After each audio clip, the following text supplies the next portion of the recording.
Hi friends, welcome to my channel పుణ్య త్రిపులం. అందరికీ నమస్కారం అండి. వైకుంఠ ఏకాదశికి హైదరాబాద్ హిమాయత్ నగర్లోని శ్రీ వెంకటేశ్వర దేవాలయం అంగరంగ వైభవంగా ముస్తాబవుతుంది. వైకుంఠ ఏకాదశికి టీటీడీ వారు భారీ ఎత్తున ఏర్పాట్లు చేస్తున్నారు. సామాన్య భక్తులకు ఉత్తర ద్వార దర్శనము అంగరంగ వైభవంగా బృందావనంలో కృష్ణుడి వలె మనుషుల చేతులతో సృష్టించబడిన రకరకాల పూలతోనూ పండ్లతోనూ ఒక రకమైన బృందావనాన్ని తయారు చేసి ఈ బృందావనం నడుమ శ్రీ వెంకటేశ్వర స్వామిని శ్రీవారిని దర్శించడం, ఉత్తర ద్వారం దర్శించడం, ఉత్తర ద్వారంలో ప్రవేశించి అనంతరం తీర్థ ప్రసాదాలను స్వీకరించడం జరుగుతుంది. శ్రీవారి ఆలయంలో ఒక పక్కకు శ్రీ మహావిష్ణువుని చాలా అద్భుతంగా అలంకరించుచున్నారు. రకరకాల పూలతోట నడుమ ఆయన్ని అలంకరించుచున్నారు. ఎంతో అద్భుతంగా ఉంటుంది. రేపు ఉదయం ఎవరైతే ఆయన దర్శనార్థం వెళ్తారో అద్భుతమైన అనుభూతిని పొందుతారు. ధ్వజస్తంభాన్ని కూడా చాలా అద్భుతంగా అలంకరించారండి. చూడండి ఎంత అద్భుతంగా ఉందో. చామంతి పూలు ఇవి ఆ తిరునామాన్ని, అటుపక్కు శంఖం ఇటుపక్కు చక్రాన్ని చాలా అద్భుతంగా కనిపించేలా, చాలా అందంగా కనిపించేలా చాలా చక్కగా అలంకరించారు. ఏ దేవాలయానికి వెళ్ళినా మొదట ధ్వజస్తంభాన్ని చూసి నమస్కరించుకోవాలని చెప్తారు పెద్దలు. పురాణాల కథనాలు కూడా ఉన్నాయి.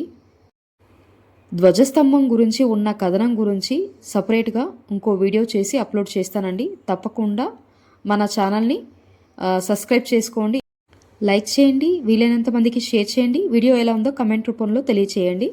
ధ్వజస్తంభం దర్శనం అయిపోగానే ఎడమ చేతి పక్కకు వెళ్తుంటే ఉత్తర ద్వారంలాగా చాలా బాగా తయారు చేశారండి. మనకి సినిమాల్లో చూపిస్తారు చూడండి, ద్వారాలు 1, 2, 3 అనేసి. మీరు చాలామంది దర్శనం చేసే ఉంటారు. తిరుపతిలో కొండపైన తిరుమలలో శ్రీవారి దర్శనం వెళ్ళినప్పుడు మనకి తలుపులు వస్తాయి కదా, సో అలా డెకరేషన్ చేశారనమాట. ఈ ద్వారాల డెకరేషన్ ఎక్కడైతే మొదలవుతుందో మనం వెళ్ళినప్పుడు మనకి కుడివైపున వస్తాయండి దశావతారాలు స్టాచ్యూస్ అన్నమాట. మత్స్య, కూర్మ, వరాహ, నృసింహ, వామన ఇలా దశావతారాలన్నీ స్టాచ్యూస్ ఉన్నాయన్నమాట. వీళ్ళు చాలా కష్టపడి చాలా అందంగా తయారు చేస్తున్నారండి. ఇక్కడ చాలా రకాల పూలు ఆల్రెడీ డెకరేషన్ కోసం గుచ్చి పెట్టారనమాట. చాలా అంటే చాలా అద్భుతంగా కలర్ఫుల్గా ఉన్నాయి. ఒకదానితో ఒకటి అందానికి పోటీ పడుతూ ఆహ్లాదకరాన్ని కలిగించడానికి ఎంతో పరిమళాన్ని వెదజల్లుతూ చాలా అద్భుతంగా ఉన్నాయన్నమాట. వైకుంఠ ఏకాదశి రోజు స్వామివారి దర్శనానికి హైదరాబాద్ హిమాయత్ నగర్లోని టీటీడీ వారి బాలాజీ భవన్లో ఉన్న శ్రీ వెంకటేశ్వర స్వామి వారి దర్శనం కోసం వెళ్ళేవారు మాత్రం ఎంతో అద్భుతమైన అనుభూతిని పొందుతారండి. శేషతల్పం మీద శయనించే విష్ణుమూర్తిని దర్శించుకోవడానికి వైకుంఠానికి తరలి వెళ్ళే ముక్కోటి దేవతలను కలిసి స్వామి భూలోకానికి వచ్చే శుభ సందర్భంగా ఈ వైకుంఠ ఏకాదశి అని కూడా చెప్తారండి. పరమ పవిత్రమైన ఈ రోజున ఉత్తర ద్వార దర్శనంతో స్వామిని దర్శించుకుంటే జన్మ జన్మాల పాపాలు తొలగిపోయి పుణ్యలోకాలు ప్రాప్తిస్తాయని అంటారు.